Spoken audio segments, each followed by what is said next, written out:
Bizkaiko Foru Aldundian helburua argi dekogu. Pertsona guztiak euren gaitasunak edonolakoak direla be, udal kirol sistema barruan parte aktibo izatea nahi dugu. Aniztasun funtzionala deukien bizkaitar guztiei kirolera sarbidea errasteko konpromesua hartu dugu.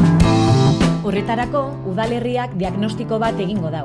Inkesta eta datu bilketen bitartez egingo da, eta honetan, gizarte, kirol eta hezkuntza erakundek parte hartzen dute. Baita, desgaitasuna duten pertsone eta haien familiek ere.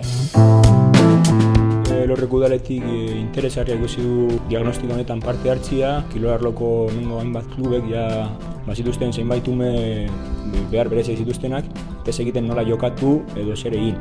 Eta guk zalantza hori trasladatu genion udaleko beste sail batzuetara, eta ikusi genuen beste sailetan ere antzeko gertatzen dela, eta orduan interesgarria izan zitekeela Elorreko udalerri osoan ikerketa bat egitea, ikustea zein den benetako egoera herrikoa, eta horrekin lan egitea. Ustiatutako datuak jasotzen dituen txosten bat entregatzen da. Prozesuan antzemandako beharrei erantzuten dien ekintza plan batekin. Proiektu hau eskaini zigutenean aukera paregabea ikusi genuen, zen gehiago zehazteko gure egitasmoa eta datu zehatzagoekin ikusteko nondik norakoa joan behar dugun eta bebai gure burua aztertzeko ze posizioan gauzen eta zeintzu direzen hobetzeke deko guzena.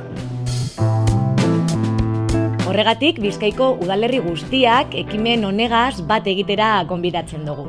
Elorrio eta Leioak adibidez aurrera pauso handiak eman direz arlo honetan. Leioatik proiektu hau transversala egin dugu, hezkuntza, gizarte saila eta kirolak. Eskatutako informazioa guztia helarazten saiatu gara eta arlo horretatik oso pozik amaitu dugu egindako lanarekin. Izan dituen zalantzak edo arazo txikiak erraz konpondu egin dira, jarraian jarri gara kontaktuan antolamenduarekin, eta bai guk edo klubak zuzenian debatitu egin du eta arazoak konpondu egin dira nahiko erraz. Eta horrek lagundu egin du lana ondo egiten eta lana aurrera eramaten. Lortu duguna izan da gure lana hobeto balatzea eta jakitea ze postutan gauzen eta zertan hobetu behar dugun.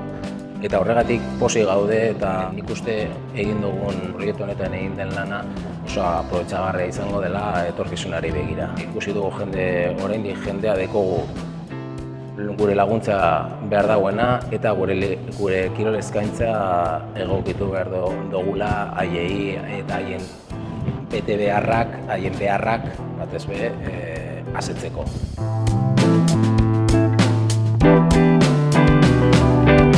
Alkarregaz, aniztasun funtzionala daben pertsonak udal kirol sisteman erabat integratua egotea lor dezakegu. Anima zaitezea!